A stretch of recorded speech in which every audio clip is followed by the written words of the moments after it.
because the only way you can truly be a successful manager in this business if you and your talent are on the same page and y'all are both working. People come up to me like, I need a manager. And I'm like, well, you know, what do you do? Yeah. And they're like, well, what can you do for me? I'm sorry, excuse me? Yeah. I am able to be as successful as I am today because I never wanted to be in front of the camera. There are people out there that are working with talent and that are managers but acting like talent.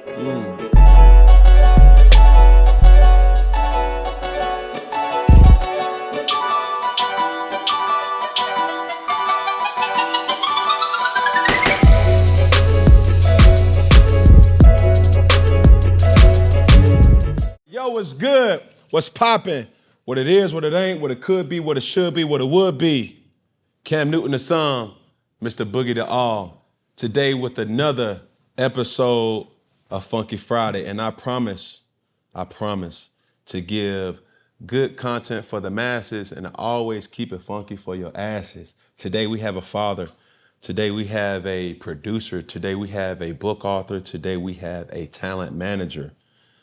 A product of HBCU, North Carolina A&T in the building. You dig what I'm saying? And we have Fred Whitaker, my guy. Thank you for having me on the show, sir. Yes, sir. I am honored to be here, brother. Man, listen, I'm over here trying to do the math, and we already talked, you know what I'm saying, off camera. I'm like, damn, like, he got this person, that person, like, what a... And one of the newest members of my whole ecosystem is Ashe. And I'm like, man, who the hell? How we do? Boom, it made sense. So I'm happy because when I started diving into your story, bro, like, first off, I think we hear it a lot, but we don't know where it necessarily derives from. A talent manager, right? What the hell, how the hell prompted you to get into this industry? All right. I originally got into the industry because my best friend, frat brother, Terrence J, was presented with the opportunity of hosting BET's 106 in Park. And, you know, for the longest, we was always together. It was us versus the world. When we go places, it's me being his second set of eyes. You know, me always looking out for him, him always looking out for me. So I'll never forget when he was blessed with the opportunity. I was living in New York. He was in Daytona, Florida. He called me like, you know, I might have a situation for us. Mind you, I'm in New York like, yo, T, you know, we not in college no more. We done graduated. I done filled out an application to be a correction officer. I'm like, at this point, I gotta get a job. Not a CO. Yeah, I was gonna be at Rikers Island. I was gonna be on Rikers Island. And TJ was like, you know, let's see where this BET opportunity takes us. So, you know, in college, he was the host. I was the DJ. He was the SGA president. I was the chief of staff. We would put pep rallies together. We would do fashion shows. Like, when it came to events happening in school, everybody came to see me, TJ. Shout out to my brother, Trav Bond and Quiet. We called ourselves Team Dollar. Like, we just threw all the events. So fast forward, TJ got the BET job, and my mother would be like, well, why are you always with him? Like, what exactly are you doing? What's going on? You know, for the first 2-3, I didn't know. I was like, I just got to go everywhere TJ go. I just got to go to make sure he's comfortable. Because when we walk in these rooms, I always have his best interest at heart. Yeah. I don't want nothing in return. I just want to see my brother win. Right. But then I had certain mentors that I met throughout my journey, like the Shaka Zulus of the world, the Rondé Garrett's, the Jason Rileys. They was like, hey, Fred, what you're doing is talent management. That is like a job that helps provide a lot of people opportunities in this business. Yes, sir. And I'm like, well, what do I have to do? Like, is there like a blueprint? They was like, nah, there's no blueprint. You just gotta be yourself and be a people's person, but make sure you're taking care of your family. Yes, and I was like, oh, that's easy. So I get paid to be myself. That's how I originally got into the business of talent management. Right. That's what's up, man. I think, number one, what was your major? What did you do undergrad? My real major? Or nah. You know what I'm saying? I'm like, nah. So this is not something that you can go to school for. That's my point. Yes, so my major was journalism and mass communication. So I was already into production. I was behind the scenes, shooting cameras, editing footage and things of that nature. Right. But to go to school to be something like this, they don't teach you this in school. Right. This is a learn on the fly job.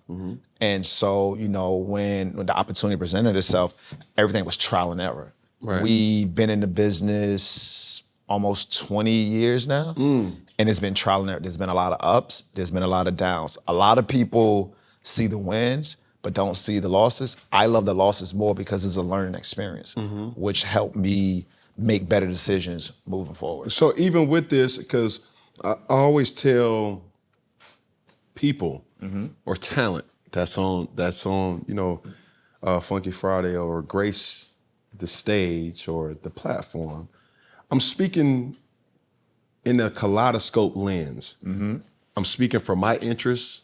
I'm speaking for the viewer. I'm speaking for the person who will refer this to somebody else. How does a manager get paid? So, depending on your skill set, depending on your game, you kill what you eat. It's all about what you negotiate. Right. That's how you get paid. So the way I operate, I got to go out and get it. Right. When I go out and get it, I receive a commission off of it. Right. So it's one of those things where, once again, you kill what you eat. There's no, I get a guaranteed paycheck the 1st and the 15th of each month.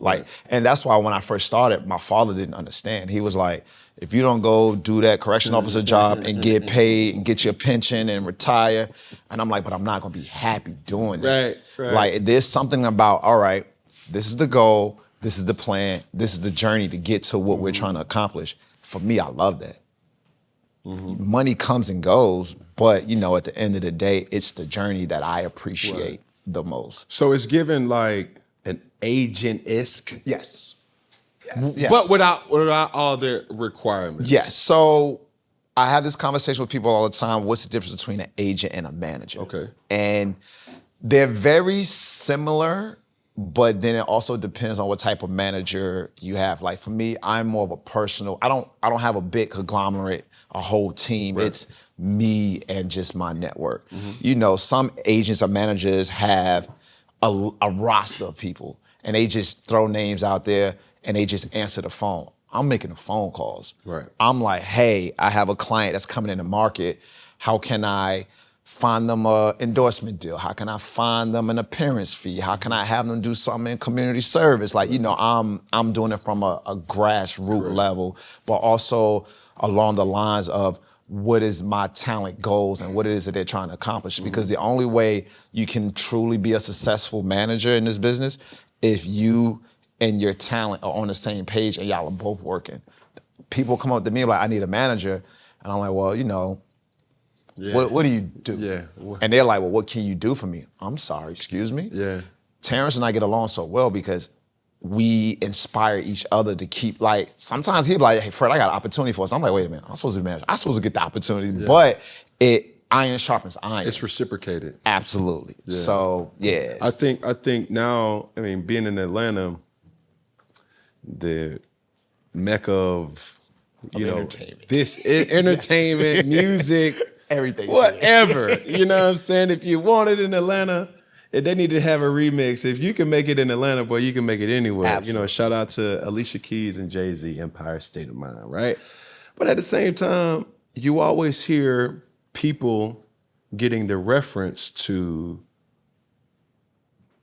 a close confidant, a person that says, all right, here I am, I'm a rapper, I'm an entertainer, and my homeboy's my manager, right?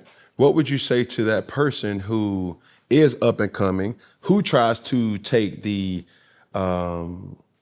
opportunity to keep the money in-house, so to speak? What are some things that you have to be wary for from that person's standpoint to say, hey, listen, hey, rough around the edges. I know you're trying to take care of your homeboy, your partner, but to another soul, it could be like, man, anybody could be a manager.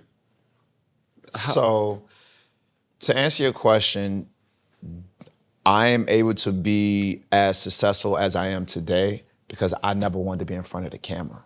I never wanted to be talent. There are people out there that are working with talent and that are managers but acting like talent. And that's where I feel like there's sometimes conflicts. Right. And so from the beginning, once again, I can only give advice off of my experiences. I genuinely just want to see my brother win. Yeah. I just want to see him win. Him winning is me winning. Yeah. Me going to the BET Awards for the first time is like, oh, wow, I'm appreciative. Like, you know, I still have a lot of access to a lot of friends I grew up with. And when they tell me their stories and what I'm doing, what am I complaining about? Yeah. I am genuinely traveling the world, finding opportunities for my clients, and we're being ourselves. Right. So it's all a blessing. But to answer your question, it's a conversation. It's like, what are our goals? What it is that we're trying to accomplish? And then, you know, you tell me my job, I'm gonna go do my job. Right. Once again, I'm cut from the cloth of the Shaka Zulu school, where it's like, he always told me, when you walk in the room, make sure they know your name, but it's about talent. But make sure you're just not seen as being part of the entourage. So when I walk in the room, it's like, speak to everybody, hi, I'm Fred. But then I'm just in the back watching. Yeah. I'm just chilling. I'm not being the center of attention. Now, I can cut the switch on if I want to, but it's not about me, it's about the talent. And I think that's where, when some people do start and they start with their homeboys, they don't have that defined line of, hey, this is your job, this is your responsibilities. This is what I need you to handle. Yes, I'm the talent, but if I'm over here having the time of my life, I need you to make sure that nothing around us is going left for us to lose the opportunities that we have. It is your job solely is preventative measures. Absolutely. Yes, sir. It's prevent my blood pressure from Absolutely. like I walk into a room, everybody knows I like this type of drink. They know this, I like this type of food. They know this and they know that.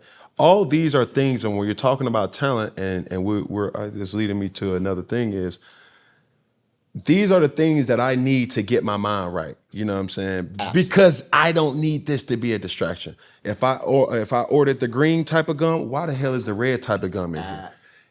So to that, I would say, Terrence J is not your only talent. How are you able to ego manage and know, like, okay, I'm around this person today, she likes this. Okay, boom, I'm around this type of person, he likes that. Okay, now you have lineage and you know, rapport. I mean, I hear it, I sense it.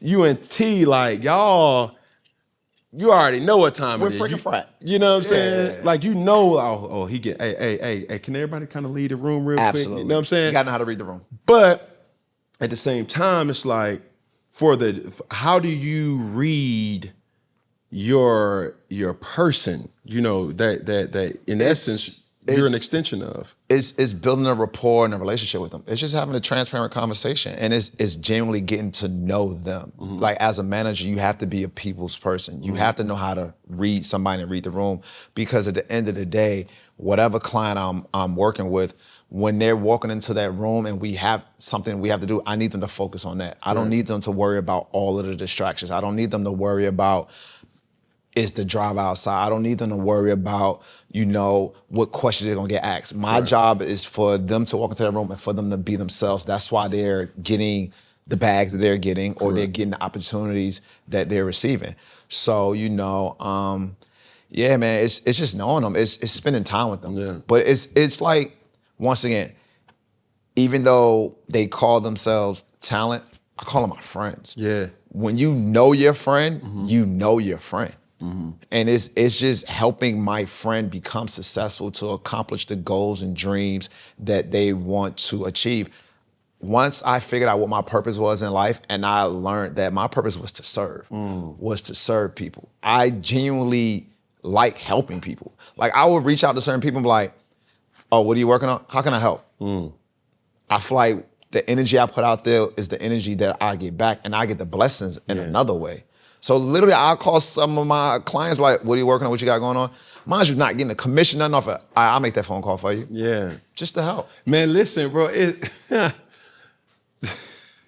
Man, look, first off, I appreciate that alone, because we all are here, man, and I'm saying this with my platform. Man, I'm a servant of God, right? Now, that's to my discretion and to my God's discretion. Absolutely. How it may come off to you, that ain't of God. That ain't this. The God I serve. Listen, baby, this ain't got nothing to do with. Look, if the dude walking down the street and I want to give him $1, cool. If I want to give him $1,000, cool. If I don't even want to give him anything at all, that's just for me. And you can lay down at night and go to sleep comfortably. Go to bed. My thing is, as long as a person needs something and I'm able to give it to them, Absolutely. that's you're doing your life's work. Absolutely. I think sometimes people feel like Fred would have never got that if I wouldn't have put him on. Now all of a sudden he acting too big time. And it's like, no, bro, like at the end of the day, with your referral or not, I still had to. I had to go in that room and sell myself. Still had to do that. I had to build that relationship. Because cats all the time, friends, family members all the time feel privileged. Absolutely. It's like, okay, hey, Fred, man, here's so-and-so. Hey, so-and-so, this Fred, boom. Now I go. connected y'all, now y'all owe me. Yeah, no, It don't work like that. It doesn't. Then all of a sudden you start seeing the person that you introduced Fred to start hanging out way more than you, or they start making money together way more than you, and now you and your feelings. But for me, it's like I need people around me that aligns with my vision, right? If I gotta tell Fred every single day, like, bro, inspire me, that is not the person for me. I want to see Fred's intentions off of what the energy that he puts out, whether it's social media, whether it's phone calls, text messages, whether it's a video that I seen, or whatever. I'm like, damn, bro, like that's dope. That's cool. Absolutely. I want to implement that in my whole life. You know what I'm saying? Absolutely. And I probably will reference Terrence a lot because that's my main priority client, but we've been together since college. Once, he started getting other opportunities, I started looking back like, okay, I see you growing. I want to make sure I'm growing as well too, so I can continue to be an asset to the team. Right. I don't want to be considered dead weight. I don't want to be considered a burden. I want to be like, I enjoy when he hit me like, damn, we got to do that too. I'm like, yeah, let's get it. That means like, I got you booked and busy. Right. I got you doing stuff. Right. Because it can always be the other conversation of, yo, we ain't got nothing going on. What's up? Like, nobody calling us, bro. Hey. Like, damn, how they getting this? I try not to compare other clients to other clients because everybody's unique and different in its own lane. And I try not to work with people that's similar, but then sometimes they still gravitate to me. And, I just try to give advice off of the experiences and the things that, we've been through in life. But I just love to see people grow, man. Yeah. I want to grow. How do you differentiate the different talents? And your list of clientele is well in depth. Like we talking heavy hitters in the game. Everybody's different. How do you know, this person has kids, this person don't have kids, this is a priority for this person? It's just energy. It's just the conversation. It's getting to know that person. Just like, well, what are you trying to do? Honestly, a lot of the clients I have actually started off as friends. Or it started off as a simple, oh, you in town? I'm gonna pull up. And then I'll pull up and be like, oh, you're not moving around right. Let me help you. I got you. Let me show you how to get here to get this bag and get out before the lights come on and you at home and people like, yo, damn. It's a moment. Yeah, like hold up. Hey, that's we're gone. By the time they realize you was there, we're gone. Vamos. So a lot of and I'm thankful for that. So like a lot of people, they have their agents, they have their managers, but they will call me when they want to do like the grassroots level stuff. It's homecoming season, Fred. What can we do? I'm like, okay, let me make some phone calls. Say less. Easy phone calls. You You know what I mean? So it's just knowing what they want, man, and being able to talk to people in a way where you're not, because no disrespect, some talent are like kids, and you don't want to belittle them. You just want to give them things from your perspective. Man, it's accountability. And that's all it is. That's all, bro. That's all it is. And if you butthurt about me doing my job to say to you, like, bro, you wildin'. Hey, sis, not right now. Don't do that photo. Don't post that. Like, it's helping you continue to grow your brand to be greater, because then the bigger your brand gets, the more opportunities will be presented to you, especially when people feel like they can relate to you and touch you and be around. And you're down to, I don't do the Hollywood stuff. I'm the king of, oh, you been in Hollywood? Cool. I'm cool on But Hollywood. you know the thing is too, that I will give you perspective off of the mere fact, when you are who you are, doesn't matter what field you're in, when you've accumulated either money or status, it's a word that shrinks more and more and more and more the more available or the more status or money that you have. That word is no. Absolutely. Right? So the bigger you are and like, oh, that's so-and-so, you could get a person to make a doggone porterhouse steak Absolutely. 2 hours after they done been closed. Absolutely. If you are who you are. So that no meter shrinks. When you have money, everything has a price. Everything has a price. So for you to just sit up here and say, okay, I want that porterhouse at 1 a.m. I know the chef. I know the manager. Listen, bro, I give y'all extra $2,000. They're going to take that money. They gonna take it. Say less, I got you. Don't tell nobody, say less, right? So for you, you're in a position where a lot of people who you work alongside with, their meter of no is real low. Absolutely. So when you're telling them like, hey, dog, hey, you tripping right now. You gotta, hey, don't bring no more wine to this table. Hey, listen, boom. Hey, I know you dancing, baby, but your skirt showing. You know what I'm saying? I know you're trying to get your sexy on. And the ones who get it, they get it. Absolutely. The ones who don't, you see it. It's like, bro, I'm trying to help you. Hey, dog, Y'all, I'm being the bad guy. We gotta go. That. Oh no, I'm the king. I'm the bad guy. I said vocally, hey, I'm the bad guy. When there's certain things going on, it's time to go. It's time to go. Somebody has to be the voice of reason. And then sometimes when you're having those relationships with certain clients, there's a synergy that if I'm saying something to you, I'm saying it for a reason. That means you trust me. Right. So if it's one of those, we're out and it's 1:45 and the lights come on at 2 and I'm like, hey, I know we're having a blast. We got to go. Right. Some of them trust me. Some of them will, It's debate pushback. with me, push back. You know what I'm saying? But then it's a voice of reason. And I've been doing it for so long, it's mind games. It's like, okay, well, if we don't leave now, you're going to have to take 1,000 pictures when the lights come on. Then they're like, you know what? Let's leave. But that's like right there. This is what I respect about it, because you doing your job it's not a cookie cutter approach to it. You have to be very strategic. I'm a person, man, everybody who knows me know, I don't want to say I have split personality. It's just my energy's up sometimes, my energy's down sometimes. I don't really like talking, especially not in the morning. Everybody who knows me knows, don't talk to me past 10 o'clock, right? If it doesn't require me nodding my head or shaking my head, Leave me alone. Leave me the fuck alone, right? Or, for the people who know me, they know, hey, dog, hey, boom, this here, whenever you're ready, blah, blah, blah, blah, blah. They send a text message. Hey, man, boom, that's that. You want anything? Cool, I'm just checking in, tapping in, boom. And that's just me. That doesn't make me bad. That doesn't make them, suckers or anything. It just goes, everybody's different. Absolutely. My question is, when did you have your aha moment where it's like, okay, I can make this a career? I think I had my aha moment when we started 106, but we was like 2 or 3 years in. And it was one of those moments where... So this is Terrence and... Roxy. Yes. Roxy. So it was one of those things where when we first started, I was always there. And they used to be like, who is this guy? Who the why fuck is why is he Buddy? always here? And TJ would be like, that's my assistant, that's my driver, that's my accountant. I was everything.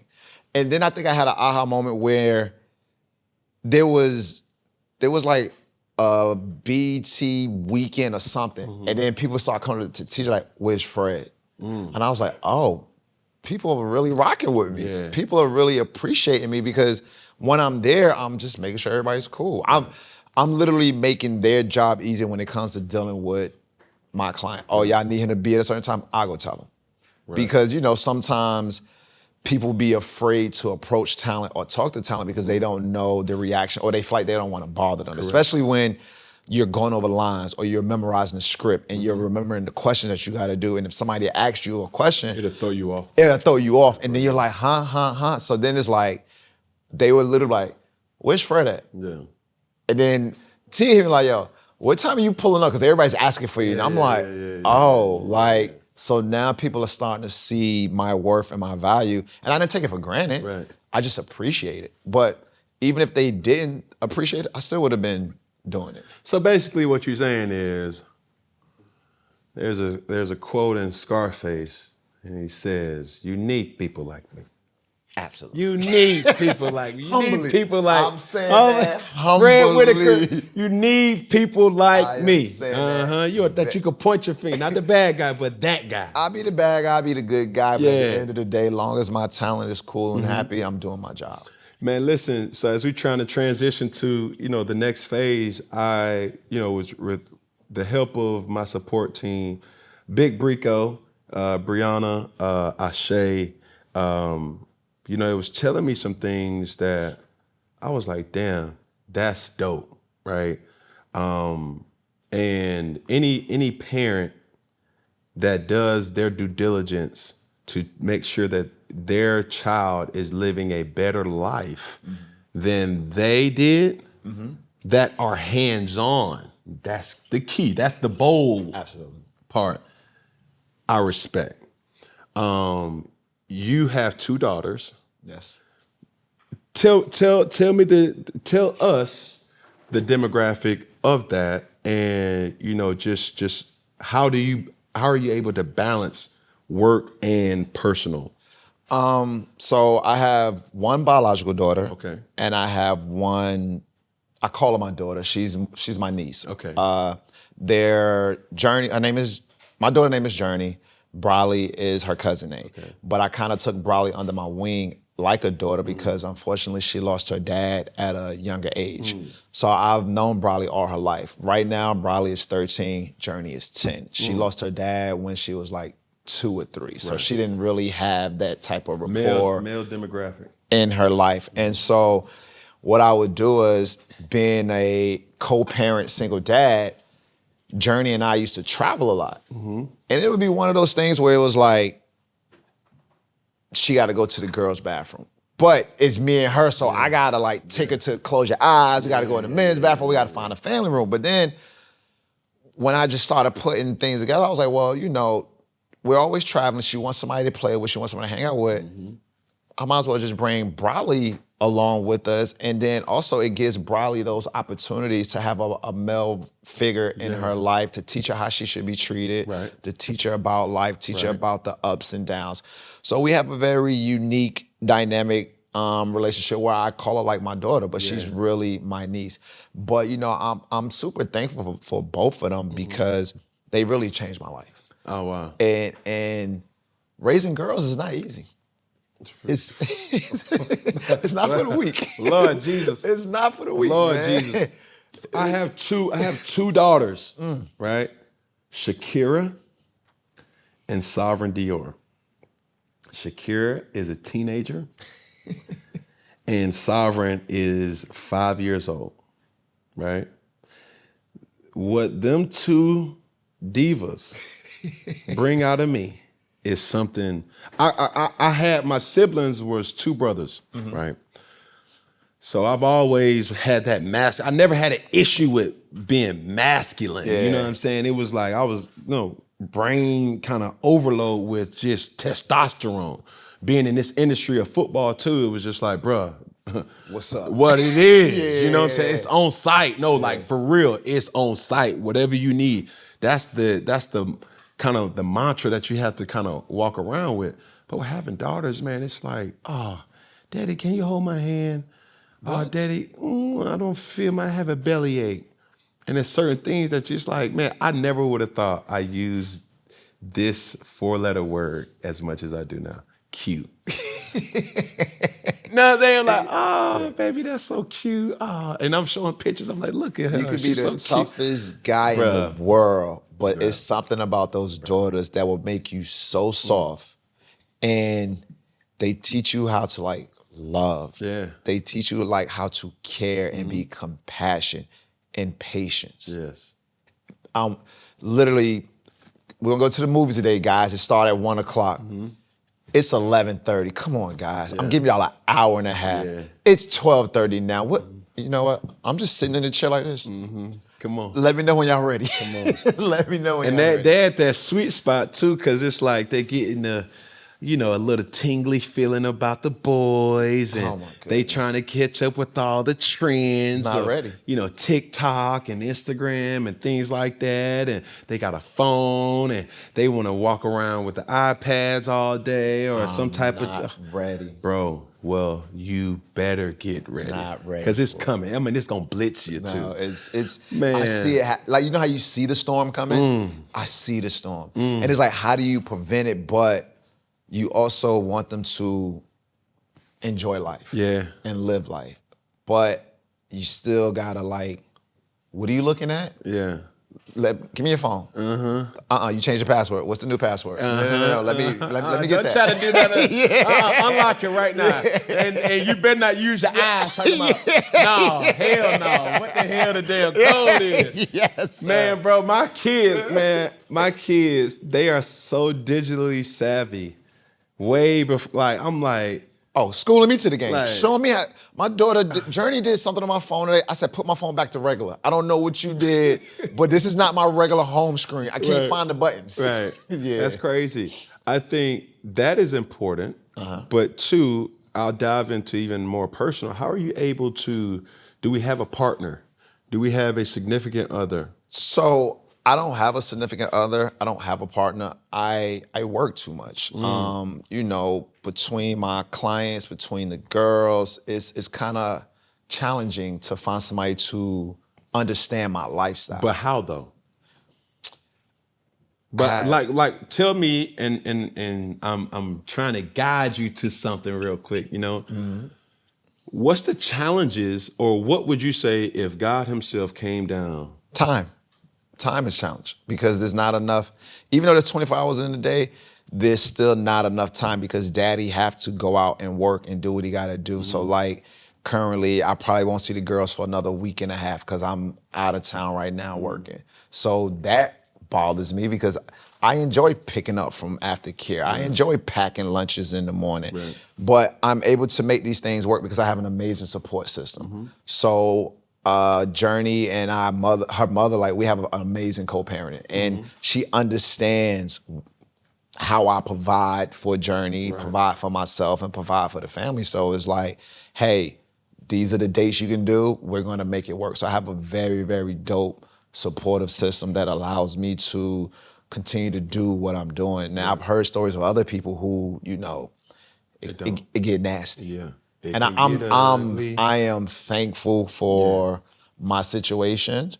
And my perspective is things can always be worse. So I just make the best out of what I have. And, I prioritize. My daughters come first before anything and everything. My team knows that, my clients know that, but I make myself available for, everybody, and I figure it out, man. Like, So as a person who fills other people's cups, indirectly, you know what I'm saying?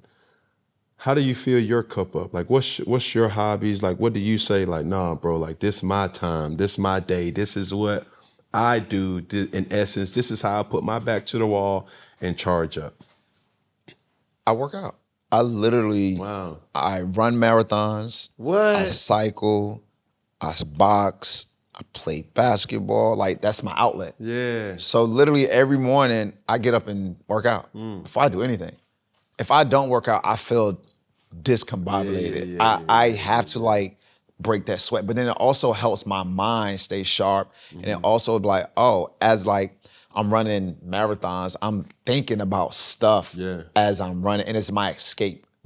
It's my escape from reality. But Fitness. But I'm doing something. So fitness fills my cup up. That's what makes me happy. And then just seeing my girls smile, man. Like, just seeing them happy. Just being able to put them on an airplane, take them places, have passports. Like, I didn't get a passport till I was 20-some years old. Hey, you and me both. I didn't get my second stamp until another 5-6 years after, That's what makes me happy. Right. But once again, like I said earlier, I feel like my purpose in life is to serve. So me serving people makes me happy. I enjoy helping. I genuinely enjoy just helping I people. like that, man. I like that. Tell me about the book release, and how did we come about, just really creating it. A lot of, like, this project sounds like a project that's in so many people's heads. You know what I'm saying? But they never kind of like, man, it'd be cool? I want to create a cookbook. Okay, it sits on January, it sits on February, and then no, I don't know if this is gonna be the right year. Well, for you've able to publish an actual book, and the title is? The title is called Come on a Journey with Me, and it's named after my daughter, Journey. The premise or how we came up with the book was me and the girls would travel.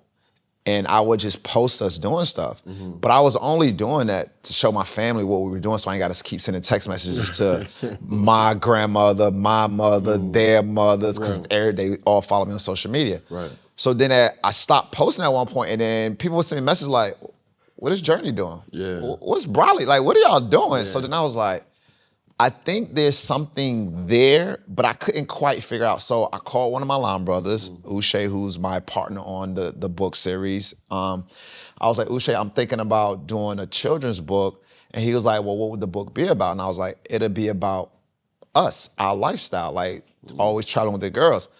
So, like you said, you say stuff to people and You don't execute it. if you don't have real people in your corner, they don't hold you accountable. Yeah. My line brother hit me a month later like, so what's up with the book? What are we doing? What are we doing? And I'm like, what are you talking about? He was like, you said you want to do a book. I did some research. I said, oh, okay, so then what's the first thing we got to do? He was like, we got to find an illustrator. I'm like, and then once he started programming into my brain, I'm the type of person like, all right, let's figure it out. Right. So then I just had a sit down conversation with the girls. I was like, how would you guys feel about doing a children's book?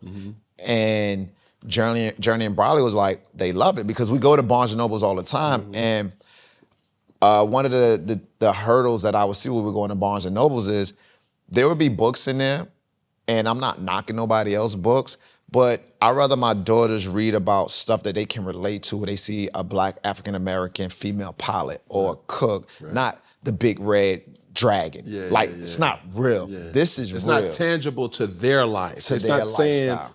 not Sally, Shaquanda, Jeffrey, Joseph, and all them. But for me and my lifestyle, it has to be relatable to, everything that I have going. And I want them to feel like it can be obtainable. So it was one of those things where I had the conversation with them. The girl said, let's do it. So once you say something to your kids, they're gonna remind you. Oh, without Daddy, a what's up with doubt. the book? That's the biggest accountability What? acquirer ever, your children. Daddy, I'm hungry. Daddy, I'm hungry. Daddy, I'm hungry. This is all in the last 30 seconds. Those And you're many, like, I heard you. I heard you. I heard you. Like, baby, I'm on the getting phone. food now. Man, homeboy, I'm on, like, God, like, I'm gonna call you back. yeah.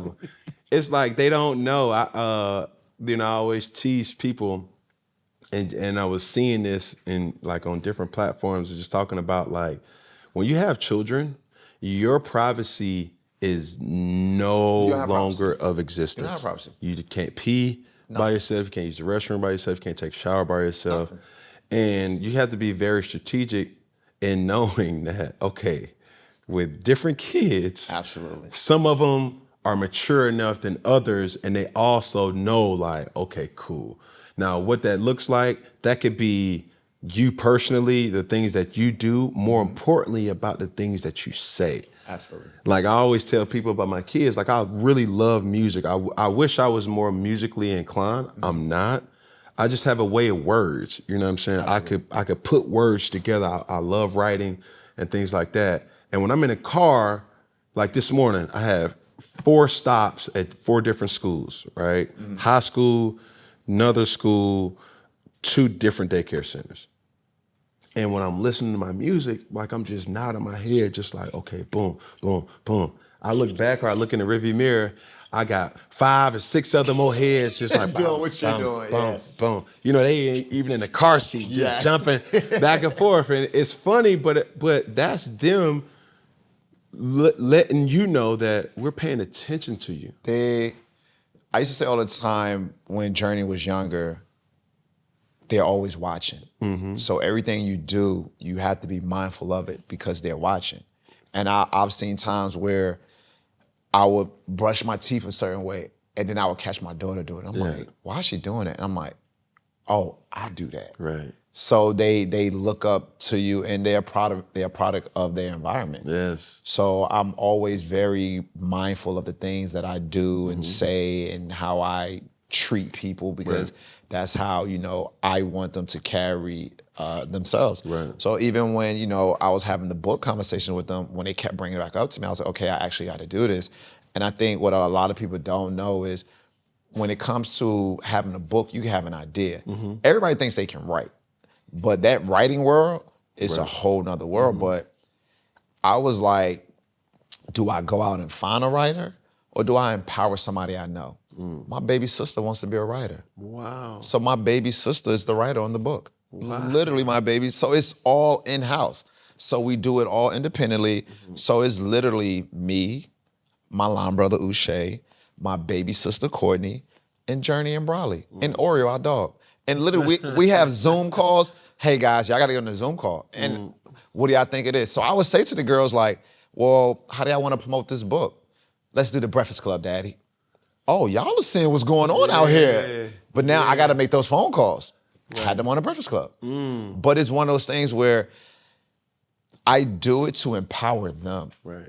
I want them to be entrepreneurs, or I want them to know that in life you can have goals and dreams, but the way we get to those goals and dreams is by doing the work. Work, execution, discipline, and keeping the focus. Absolutely. Yeah, bro. I love that. I think, even with this is something that you just said, that environment is key. Absolutely. I'm a person who has multiple baby moms, and I just appreciate them for keeping our ecosystem sane. Absolutely. Right? It's a lot. Now, we all fall victim of being humans, Nobody's perfect. Nobody's perfect.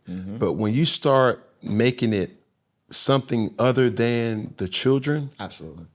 only people that's going to get affected is the children. Absolutely. And I don't care how petty you try to make it be. I don't care what, you told me, or shawty, you ain't getting that. It's like, listen, when you put Junior first, when you put your little princess first, when you put your little prince first, they're going to be a byproduct of that, because most people, they are what they saw. Absolutely. Right? Most people, I'll say it again, most people are what they saw. And it's also one of those things, what they saw, to your point, and it's, for me personally, I can only speak on my experiences. I will go up and beyond to make sure that Journee's mother and Briley's mother are good. Yeah. No matter what it is, because when I'm not around, what you're saying about me also carries weight as well too. Come on now. And it's one of those things where it's like, we might not agree upon on certain things, but at the end of the day, long as the ultimate goal is what's best for the girls, then that's all I care about. Right. And that's, they can't say, well, Fred, don't do this and don't do that. Right. It's like, I make sure everybody's taken care of, because I want them to be raised in an environment where it's positive. Yes. Because words can mean a lot. It can penetrate the soul. And it can also deter you from having, especially in co-parenting relationships, it can deter you from having certain relationships with your kid, because if they hear negative things about you all day long, and then when daddy comes around, the bad guy is here, the guy that don't care about nobody, but it's like, you can't even say that. So sometimes, and I say this to a lot of my friends who have kids and they're no longer, with the mother or the partner, focus on the child. Yeah. Because that's gonna be, at the end of the day, you can't break the bond that me and the girls have. Yeah. And Journee's 10, Briley's 13. This bond is... It's there, bro. Man, I go through it, and I'm passionate about this because, I have 7 children, right? And 5 biological, 2 that I would say, some would say step. I don't use that reference. If anything, I use surrogates, right? They've been placed in my life And you can't tell me that they're not mine. You can't tell them that I'm not theirs. And what I've learned from that is, it's like they came into my life at such a key time where the selfishness that I was operating off of wasn't going to get them the safe space, the place of refuge that they need. And I think oftentimes adults, parents, right, forget that. You can't be selfish with children, right? Their main focus is, based off of your, the way you feel. And I check myself all the time. It's like, man, listen, am I good? Because if I'm not good, Chosen gonna feel it. And Shakira's gonna feel it. And it's a domino effect. Oh my goodness. And there's an old, story or a cliche about, who kicked your cat? You know what I'm saying? The boss cat got kicked, and then all of a sudden they ran down the whole thing. But, needless to say, man, I'm a person, bro. I feed off my children. Absolutely. And I think more than anything, over time, I'm realizing my children know me better than anybody else. Because it could be a time where, like, my parent voice is hey, sit down. Hey, sit down now, right? It comes out of anything. Yes, but then, like, my kids can discern and they say, hey, sit down. Hey, sit down right now. And, it'd be so funny. So it could go from serious to... Now you're laughing.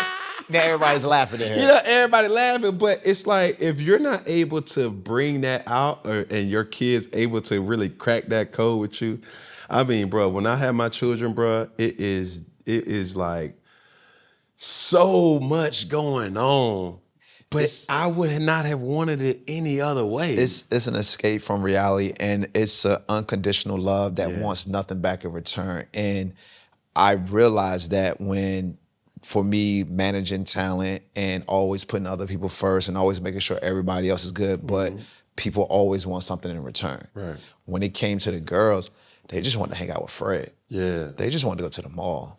They just wanted to chill. They just wanted Disney Plus and let's watch a movie. And it's like, oh, this is what unconditional love feels like. Not it being transactional. Absolutely. As a parent, you're not looking for nothing in return. Nothing. You just, you know what I'm saying? You just want to see them smile. That's it. That's all you want. All right, my guy. Listen, as we close things out here, we're going to start with this camera right here together. Then we're going to go to this camera right there. And then we're going to finish with that camera right there. So we say one finger. One finger.